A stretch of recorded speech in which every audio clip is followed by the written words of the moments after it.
नमस्कार, सत श्री अकाल, राम राम सा खम्बाणी, वणक्कम, प्रणाम। आप सभी का ऑल्टरनेट मीडिया में फिर से स्वागत है। मैं आपकी होस्ट गायत्री देवी। हमारे साथ जुड़े हुए आर.एस. सिंह सर, बड़ा इंटरेस्टिंग मुद्दे के साथ में। और ये मुद्दा रिलेटेड है नेहरू से, नेहरू की हिंदू या मैं बोलूँगी इस्लामिक भावनाओं से, उनके विश्वास से और उनकी हरकतों से। थोड़ा-सा मुद्दा पुराना नहीं है, वो इसलिए क्योंकि नेहरू का नाम लेते ही लगता है कि हम पुराने ज़माने में जा रहे हैं, क्योंकि जो सदन में हो रहा है, ये उससे बहुत कनेक्टेड है। Sir, a very warm welcome. Let's get started sir. Hmm. Gayatri ji, आपके और आपके दर्शकों को मेरा नमस्कार, मेरा प्रणाम। देखिए, मैं राजनीतिक मुद्दों पे नहीं आता हूं, लेकिन ये जो सवाल है ये नेशन बिल्डिंग के साथ जुड़ा हुआ है। और कोई भी स्ट्रेटेजिक एनालिस्ट या जियो पॉलिटिकल एनालिस्ट जो अपने देश के बारे में विश्लेषण या असेसमेंट करना चाहता है, तो उसको the process of nation building जो है वो जरूर समझ में आनी चाहिए। क्योंकि नेशन बिल्डिंग की जो ट्रैजेक्टरी है वो हमारे जो शीर्ष नेता है वही तय करते हैं।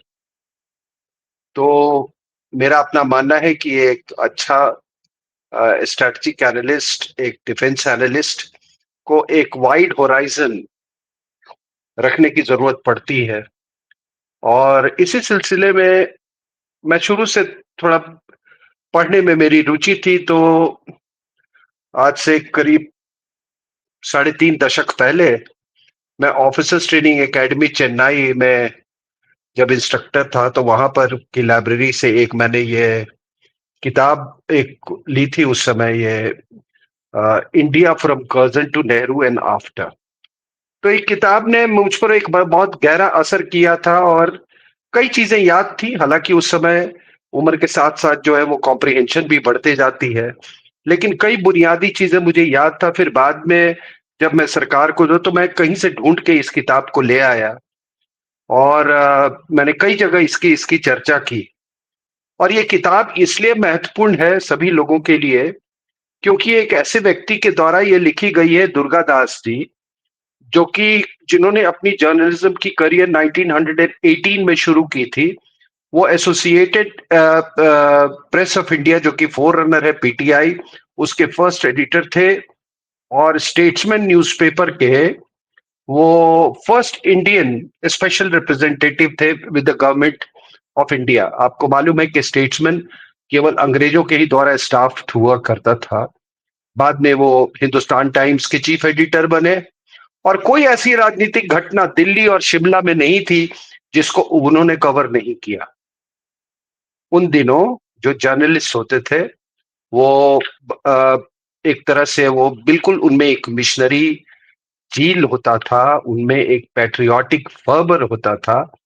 तो 1965 में कुछ लोगों ने, खास करके इनके पुत्र, जो कि was equally accomplish journalist, mister Inderjit, जो कि लोकसभा के मेंबर बनते थे दार्जिलिंग के जीएनएलएफ का सपोर्ट से।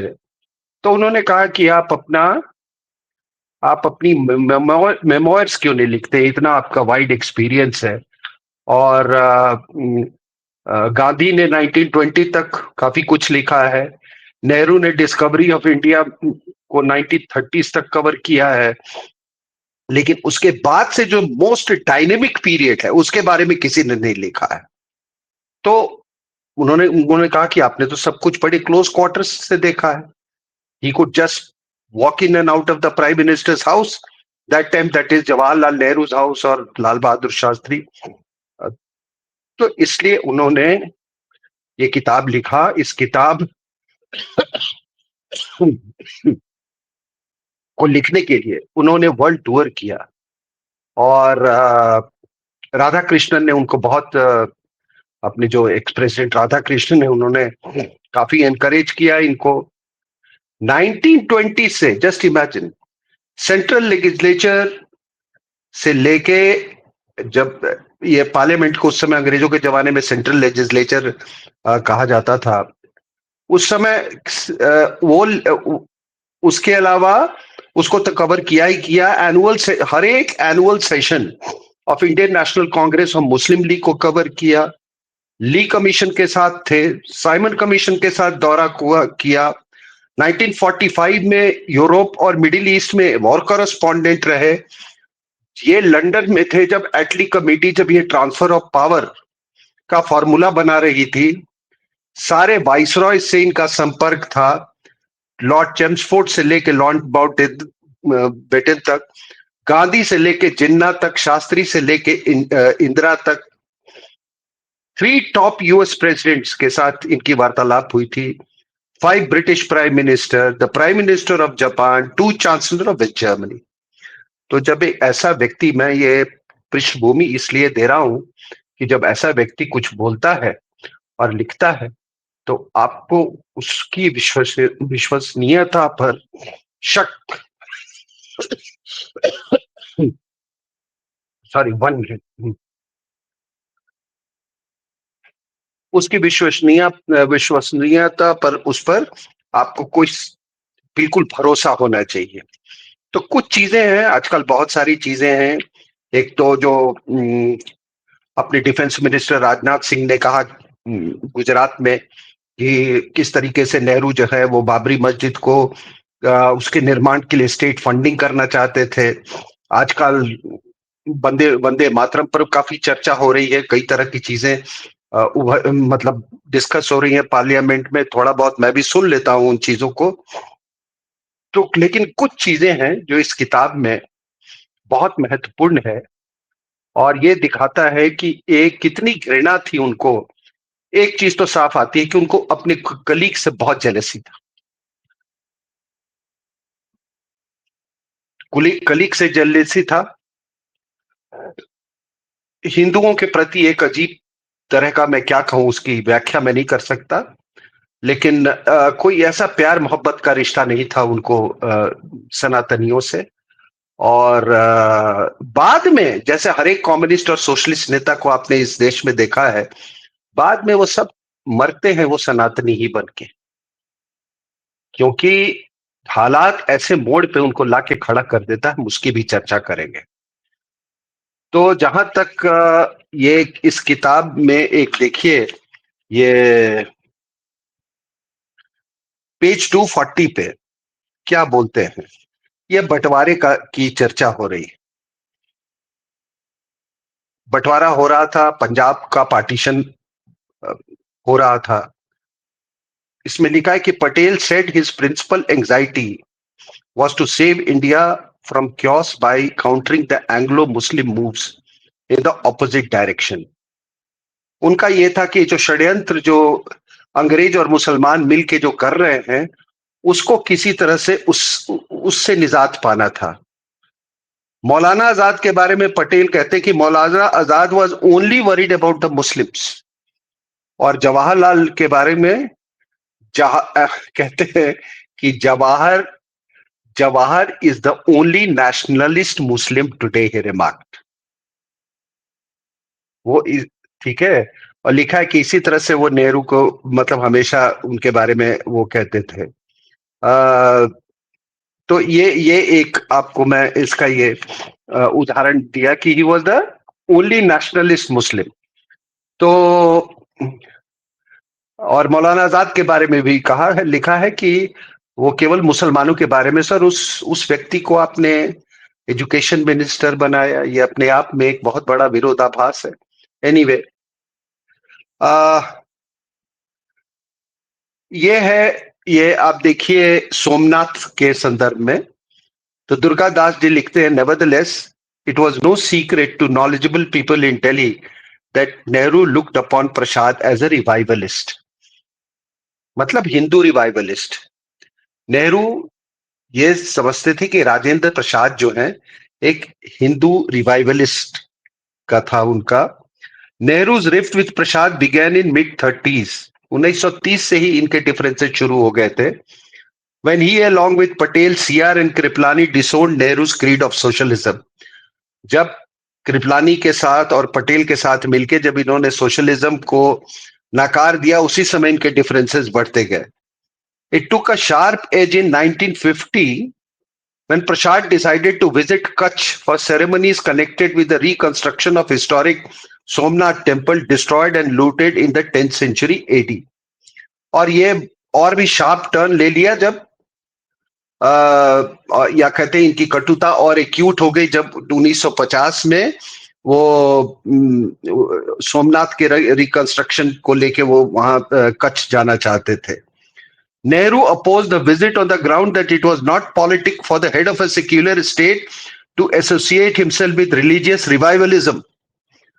अब क्या गलती था मैडम ये रिलीजियस रिवाइवलिज्म में? वो कहते कि as a head of state आप क्या कर रहे हैं? आप रिलीजियस रिवाइवलिज्म कर रहे हैं क्या इंडिया का? उनका ये कहना था.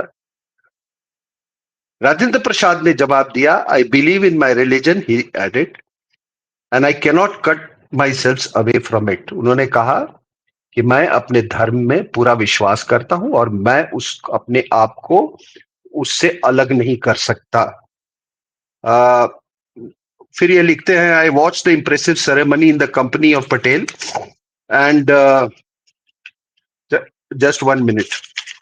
Patel and Jam Sahab of Nawanagar, in his anger at Prashant's defiance of his wishes, Nehru told Information Ministry not to issue the speech Prasad made at the ceremony as an official handout.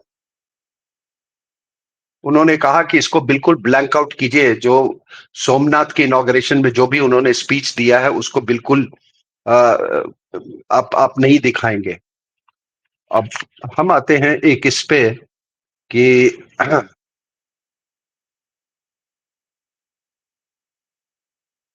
ये दर्शकों को आपके रोंगटे खड़े हो जाएंगे madam, ये जो मैं आपको बोलने जा रहा हूं. और कितनी कटुता इस आदमी को थी, कितना जेलसी था. मतलब जिंदगी में तो जेलसी था, मौत में भी नेहरू उतने ही जेलस थे. ये एक आदमी का चरित्र दिखाया है. मैं पढ़ रहा हूं, मैंने नहीं लिखा है, दुर्गादास ने लिखा है. लिखते हैं 10 months before Prasad retired from the presidentship of the Republic on 13th May 1962. He fell gravely ill and was moved to a private nursing home. अपने रिटायरमेंट के टेन्योर पूरा होने के 10 महीने पहले बाबू राजेंद्र प्रसाद 13 मई 1962 को बहुत जोर से बीमार हो गए और उनको एक प्राइवेट नर्सिंग होम में ले जाया गया. Nehru feared he would not survive and ordered arrangements for a state funeral and for swearing in his temporary successor. Nehru ने सोचा कि वो बचेंगे नहीं, इस बीमारी से वो कभी उभर के नहीं आएंगे. उनका सक्सेसर का भी स्वेरिंग, इनका सारा arrangement while this was being rehearsed, ये सब का रिहर्सल हो ही रहा था. Nehru's mind was exercised about where Prasad was to be cremated. अब नेहरू का दिमाग चला गया कि आखिर इनका अंतिम संस्कार कहां किया जाए. Prasad, he did not want the ceremony to be performed next to Rajghat. वो नहीं चाहते थे कि राजघाट के बगल में उनकी जो अंतिम जो संस्कार है वो किया जाए, क्योंकि गांधी को इनको लिगेसी वो थी, वही झूठी लिगेसी लेके ये लोग भी टाइटल रखे हुए हैं. अभी प्रियंका वाड्रा ने भी शायद कुछ ऐसे ही कुछ टाइटल वाइटल रखा है. तो ये मानसिकता उस समय से थी. He did not want the ceremony to be performed next to Rajghat, Gandhi's cremation ground. But he feared that MPs from Bihar, Prasad's home state, would insist that this site be chosen.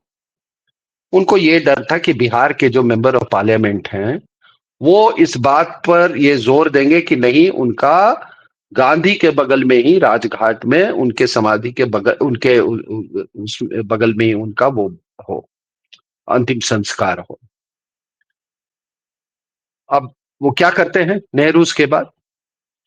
He accordingly asked Home Minister Shastri to find a place as far as Rajghat as possible.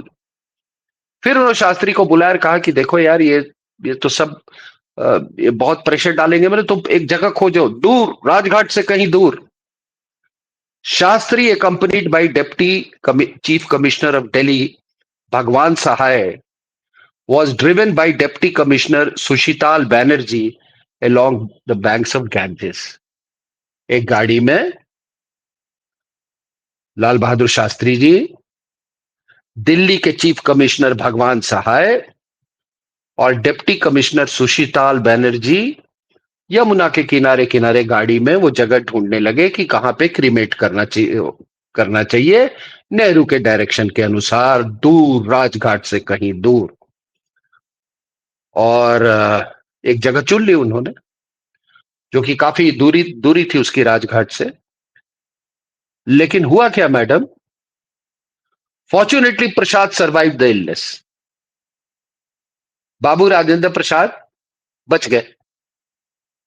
लेकिन ये विधि का विधान देखिए, twist of destiny or quirk of destiny, whatever you might say, the spot Shastri selected for president's cremation was used to cremate Shastri in 1966 and became known as Vijay Ghat. बाद में जो जगह लाल बहादुर शास्त्री ने बाबू राजेंद्र प्रसाद के लिए चुना था क्रिमेशन के लिए, उनका अंतिम संस्कार उसी स्पॉट पे हुआ। क्या कहेंगे आप इसको? और उसको आज विजय घाट के नाम से जाना जाता है। नेहरू का अंतिम संस्कार वो एक बिल्कुल राजघाट के बगल में किया गया। उसी की रोटी खा रही है लोग अभी, शांतिवन जिसको कहा जाता है। एक अपने रिटायरमेंट के बाद प्रसाद एक किताब लिख रहे थे अपने प्रेसिडेंटशिप के पीरियड में, लेकिन वो कंप्लीट नहीं हो पाई और उनका देहांत हो गया। And he died in Patna on 26 फरवरी 1963। मुझे बहुत थोड़ा थोड़ा याद है इसका। याद इस तरह है कि मैं बहुत छोटा था, शायद गोद में था उस समय में। और रिजर्व बैंक का जो बिल्डिंग है बड़ा उस समय ऊंचा माना जाता था, गांधी मैदान के पास है। तो जो फ्यूनरल प्रोसेशन निकला तो मैं उसी बिल्डिंग से, मेरे पिताजी मुझे दिखा रहे थे, इतना बहुत हल्की सी एक वो चीज मुझे याद है। और वो जो सदाकत आश्रम है वहां पे, वहीं पर जो वहां पे जहां पे वो रहते थे, वहीं पर गंगा नदी के तट पे उनका अंतिम संस्कार हुआ। अब देखिए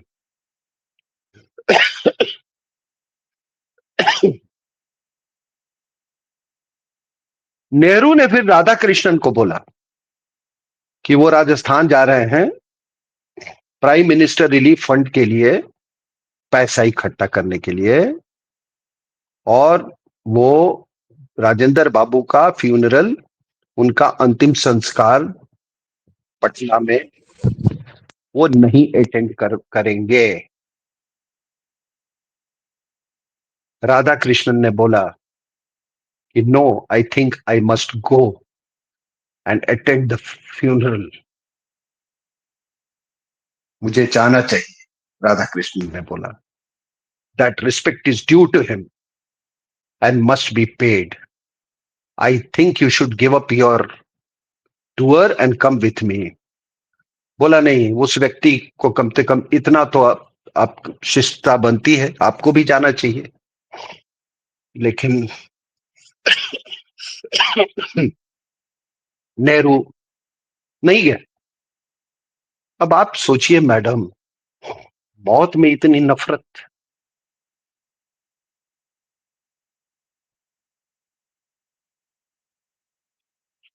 अब मैं आपको एक ये पेज 374 चैप्टर 20, जस्ट 1 मिनट। ये क्या कहता है मैडम कि the community of astrologers did not merely influence the hour when independence of India should dawn। कहते हैं कि जो ये एस्ट्रोलॉजर्स जो हैं, ज्योतिषी, उन्होंने केवल ये नहीं तय किया कि कब हमारा ट्रांसफर ऑफ पावर होना चाहिए. It shadowed most men in top echelons. इसके साये से जो ऊपर के शीर्ष जो नेतृत्व था वो कभी अलग नहीं हुआ.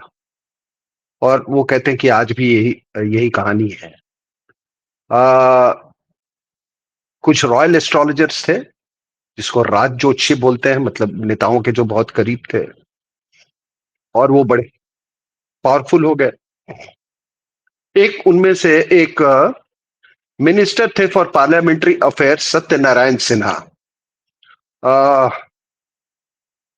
और उस समय जब एक किताब लिखी गई, वो minister for information and broadcasting थे. वो कहते Sinha is a gay and a debonair soul. बहुत खुश मिजाज आदमी थे. हिंदी लिटरेचर के लिए उनको बहुत पैशन था, और उनको एस्ट्रोलॉजी में, ज्योतिष ज्योतिष विद्या में उनको बहुत विश्वास था. नेहरू की कहानियां जो एनिक्डोट्स हैं, वो सिन्हा ने बताई दुर्गादास को. सिन्हा ने बताया दुर्गादास को कि उनका कैसे विश्वास हुआ इसमें, एस्ट्रोलॉजी में. आ, एक जो कुंडली पढ़ता था, उसको लोग बड़े, उससे लोग पत्री वाला उसको बोलते थे मजाक में. उसने पटेल के डेथ को, पटेल साहब के स्वर्गवास को 9 महीने पहले प्रिडिक्ट कर दिया था. सरदार पटेल भी बहुत ज्यादा नहीं विश्वास करते थे. एंड एक दिन उन्होंने रात में, वो रोज फोन करते थे जब वो पार्लियामेंट्री मैटर्स को डिस्कस करने के लिए, तो ऐसे ही मजाक में उन्होंने पूछा ये सत्यनारायण सिन्हा से कि और व्हाट डज योर पत्री वाला से, तेरा पत्री वाला अब क्या बोल रहा है. हाँ? तो उन्होंने कहा कि पत्री वाला मेरा कह रहा है कि टीटी कृष्णचारी टीटी के, वो अपने पावर के पीक में थे 1958 में. और सत्यनारायण सिन्हा ने बोला पटेल को कि वो मुझे कह रहा है कि ये आदमी बिल्कुल अपने पीक से बिल्कुल धरातल पे गिरने वाला है. आपको याद होगा वो जो उनको रिजाइन करना पड़ा था उन करप्शन चार्जेस. और ये कहा कि मेरा पत्री वाला ये बोल रहा है कि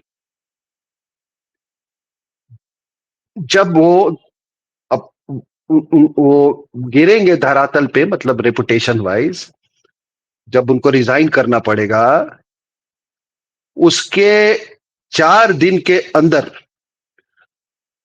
उसी दिन उसी दिन, नॉट 4 दिन के, उसी दिन मौलाना आजाद अपने बाथरूम में गिरेंगे, और 4 दिन के बाद उनका मृत्यु हो जाएगा. That's very precise. और क्या हुआ कि आजाद, मौलाना आजाद गिरे बाथरूम में. विधान चंद्र रॉय जो डॉक्टर थे, वेस्ट बंगाल के चीफ मिनिस्टर थे, उनको बुलाया गया. और वो देख वेख के बोले कि नहीं नहीं, कोई चिंता की जरूरत नहीं है. अब अगले दिन वो मिले सिन्हा साहब, जो है सत्यनारायण सिन्हा, नेहरू को पार्लियामेंट में. और फिर सिन्हा ने बोला कि वो तो अभी भी अड़ा हुआ है कि इनको तो जाना ही जाना है. तो नेहरू ने कहा कि तुम क्या बकवास कर रहे हो, मैंने विधान से बात किया है, और उन्हें कहा कि नहीं नहीं, वो आजाद जो है, मौलाना आजाद, वो बिल्कुल खतरे से बाहर है. 4 दिन के बाद मौलाना आजाद शिक्षा मंत्री, वो जन्नत को चले गए. और उसके बाद नेहरू जो है बिल्कुल हिल गए. अब इसमें लिखा है कि Nehru first serious illness was in March 1962. पहली बार वो सीरियस रूप से नेहरू बीमार हुए मार्च 1962 में, जब वो पूना से दिल्ली लौटे और उनको बहुत हाई टेम्परेचर था. कई लोगों ने सोचा कि एग्जॉशन के बारे में, एग्जॉशन के कारण थकावट से हो गया हो, लेकिन वो एक बहुत भयंकर बीमारी निकला इस किताब के मुताबिक, जिसके कारण उन्हें 1 महीने से ज्यादा उन्हें बेड रिडन रहना पड़ा। और वो कांग्रेस पार्लियामेंट्री पार्टी के मीटिंग्स भी नहीं अटेंड करते थे। तो सिन्हा साहब देखने गए, सत्यनारायण बोला कि आप किसी उससे ज्योतिषी से दिखवा लीजिए।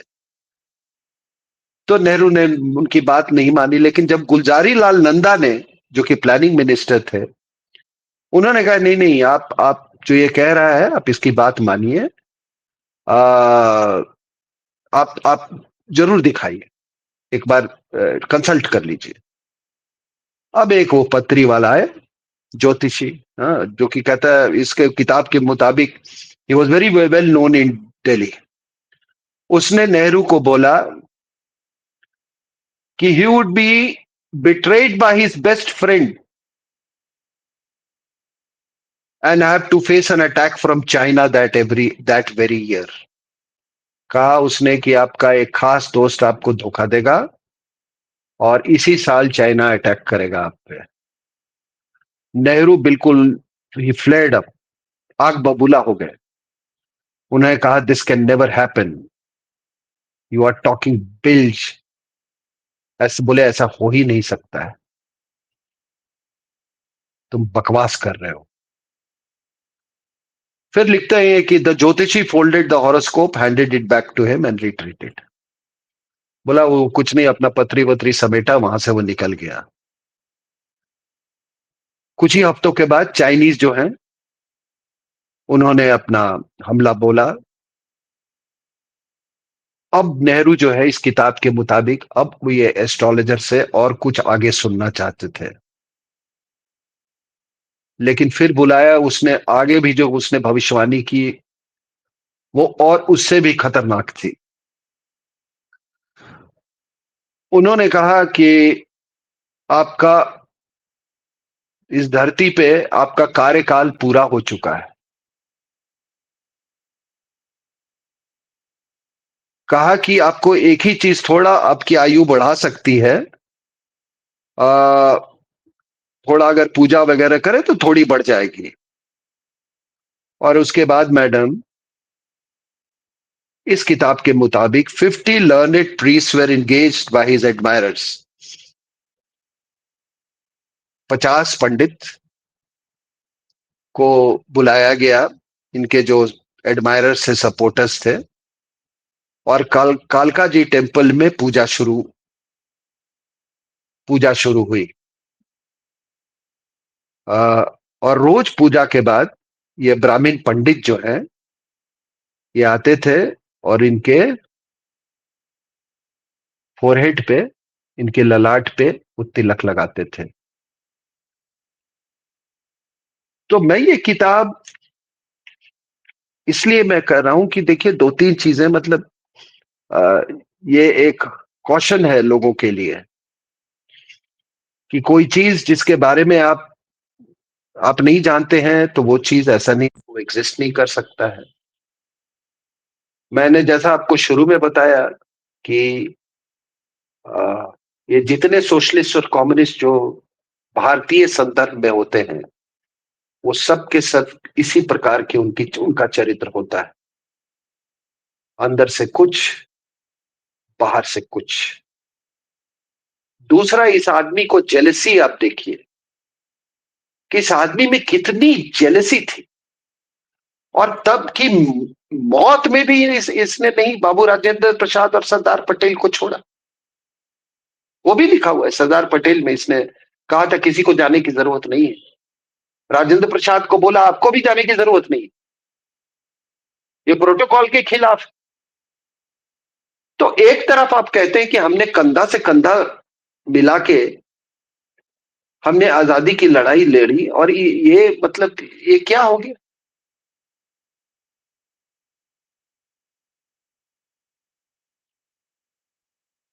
जब आपको मौत में भी ऐसी नफरत हो, जिंदगी में तो नफरत थी ही आपको, और सनातन से इतना नफरत। जब एक बार पाकिस्तान बन गया तो इंडिया का रिवाइवलिज्म कैसे होना चाहिए था, आप बताइए। कोई मुझे बता दे हाउ, मतलब कैसे इंडिया का रिवाइवलिज्म होना चाहिए। जिन्होंने वो रिवाइवलिज्म पे विश्वास नहीं किया, उस उत्थान में नहीं विश्वास करते, वो रेनेसां में नहीं बिलीव करते थे, वो तो सब चले गए पाकिस्तान।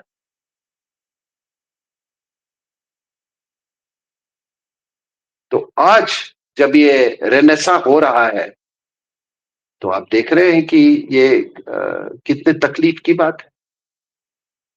और इसका एक कारण है, इसका कारण जो है कि क्या हुआ कि जितने साइंटिफिक चीजें हैं, मतलब हमारे यहाँ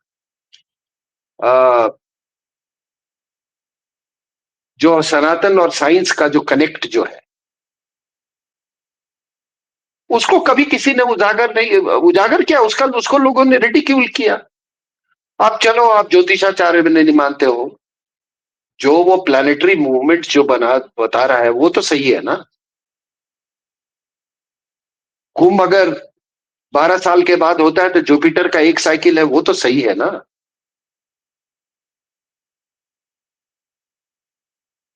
आपका अ, जो इम्पोर्टेंट जो शिव के, भगवान शिव के जो भी ये है दर्शन स्थल है, जहाँ पे अ, आपके केदारनाथ से लेके रामेश्वरम तक 78 डिग्रीज ईस्ट लॉन्गिट्यूड पे है, वो कैसे, उस समय तो कोई जीपीएस नहीं था, कैसे है वो तो साइंटिफिक है ना। आप उज्जैन से लेके ये जितने ज्योतिर्लिंग हैं, आप देखोगे कि इनमें तीन जो डिस्टेंस है, तीन न्यूमरल्स हैं, वो सेम है। For example, from Ujjain to Somnath, I think it is 777 kilometres. From Ujjain to ये अपना वाराणसी, ठीक है, 888 किलोमीटर्स। और बाकी भी है, मैं सबका मतलब ये एक 666 किलोमीटर्स है, जो बगल में है ओंकारेश्वर, इट इज 111 किलोमीटर। तो ये तो साइंटिफिक है ना।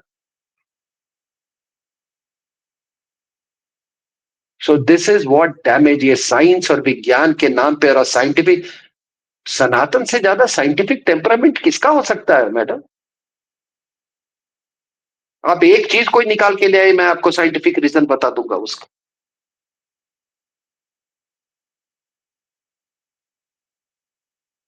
तो वो एस्पेक्ट को तो कभी ना इन लोगों को बताया गया, ना इसके संस्कार में थे, ना इसको ढूंढने की कोशिश की गई। आप नहीं मानते तो ऐसा करो, आप एक करो, आप ये जितने आप कैलाश को कॉन्कर करके दिखा दो। यहाँ तो माउंट एवरेस्ट लोग 20-20 बार, 20-20 बार चढ़ते हैं, आप करके दिखा दो। Maybe I will lose my faith, उसको कॉन्कर करके दिखा दीजिए। एक साइंटिफिक थ्योरी से हमको प्रूव कर दीजिए कि वो जगन्नाथपुरी का जो झंडा जो है मंदिर का, वो हवा के रुख के उल्टे क्यों होता है। कोई इसको रेप्लिकेट करके दिखा दे मुझे। So all these things, scientific side was lost out. तो अब जब हम इसको रिक्लेम कर रहे हैं तो बहुत लोगों को तकलीफ हो रही है, क्योंकि उनके मजहबों में उनके ऐसी कोई चीज ही नहीं। आप हमारे पंडितों का मजाक उड़ाते हो, बैठा दो सारे मजहबों के जो उनके रिलीजियस हेड्स हैं, और उन सबको दे दो एक एस्ट्रोनॉमिकल प्रॉब्लम, पूछो ये अगला सूर्य ग्रहण कब होगा, 100 साल तक पूछ लो, आपको बता देगा। और हमको आप साइंस का हवाला देते हो। तो ये जो मैंने बातें आपको बताई, इसमें और बहुत सारी चीजें लिखी हुई हैं, मैंने इसलिए बताई कि आखिर में आखिर में नेहरू को भी हमारे जो धरोहर सनातन पे जो आने है, का। सनातन पर ही उनको वापस आना पड़ा। आखिरी में उनको भी 50 पंडितों से कलका जी में वो करवा के वो टीका रोज लगवाना पड़ा। और यही ये जो बाकी लोग हैं हमारे देश में, उनको भी ये बात समझ लेनी चाहिए। तो अपनी बात में इसी बीच में आपको एक और चीज मैं बता दूं, शायद आपके साथ बैठने का। एक किताब है मेरे पास, ये इंडियन क्लासिकल म्यूजिशियंस पे। तो अभी चर्चा हो रही थी, ये बहुत चर्चा हो रही है ये आजकल, ये वंदे मातरम की। तो जब पहली बार भारत में जब आ, हमको ट्रांसफर ऑफ पावर हुआ, तो राजेंद्र प्रसाद ने एक टेलीग्राम भेजा पंडित ओंकारनाथ ठाकुर को कि हम चाहते हैं कि आप सेंट्रल हॉल ऑफ पार्लियामेंट में आप वंदे मातरम गाएं। वो चेन्नई में थे उस समय, और उन्होंने जवाब दिया कि मैं एक ही शर्त पे गाऊंगा, अगर मुझे पूरा का पूरा वंदे मातरम गाने की इजाजत मिलेगी। And he सैंग। एंड फिर इनको यहां से खबर गया कि नहीं, आप पूरा का पूरा ही गाएंगे। सबने बैठ के सुना, कोई मुसलमान एमपी नहीं छोड़ के गया। ठीक है ना, जो भी कॉन्स्टिट्यूंट असेंबली के जो मेंबर्स जो भी थे रहे होंगे उस समय, कोई नहीं छोड़ के गया वहां से उठ के। जो आज जो नौटंकी जो हो रही है ना, तो ये भी एक आपको मैं इतिहास का एक लेसन बता रहा हूं। तो गायत्री जी भाई, मैं यहीं पर अपनी बात समाप्त करता हूं। बहुत कुछ इंटरेस्टिंग था पहले सर, थैंक जी, बहुत इंटरेस्टिंग था, थैंक यू सो मच। पंडितों के पास लौट आए थे फाइनली, पूरी ज़िंदगी बीफ खाते रहे, पूरी ज़िंदगी अय्याशी करते रहे। क्योंकि देखिए कई लोग बोलते हैं कि मरे इंसान के ऊपर बुराई नहीं, आपके कर्मों का लेखा-जोखा चलता है। और कर्मों का लेखा-जोखा तो रावण का भी नहीं बख्शा जाता है, जो कि एक बहुत बड़ा विद्वान, ज्ञानी पंडित था। तो फिर ये तो इनकी तो कोई हैसियत नहीं है उनके सामने। इस इसमें तरीके की इसमें और कहीं पे एक जगह पे है, इन्होंने पूछा कि आप क्या रिवाइवलिस्ट हो, आप क्या पंडितों के साथ आप मिलके ये करते हैं। तो बाबू राजेंद्र प्रसाद ने इनको कहा कि देखो, पंडित एक स्कॉलर होता है, और मैं चाहे मेरा जो भी ओहदा हो, वो स्कॉलर के नीचे ही होता है। He gave these examples too. Right जी। Thank you so much sir for joining. जाने से पहले सभी व्यूअर्स से रिक्वेस्ट है, प्लीज लाइक सब्सक्राइब और शेयर जरूर करते रहें। और अगर आप मुझे कनेक्ट करना चाहते हैं तो सभी के सभी लिंक्स डिस्क्रिप्शन बॉक्स में है। आप मुझे सपोर्ट करना चाहते हैं, मदद करना चाहते हैं, तो आप दिए हुए नंबर पे और यूपीआई पे मुझे कंट्रीब्यूट कर सकते हैं। इसी के साथ जय हिंद, जय श्री राम, हर हर महादेव। Thank you sir. नमस्कार।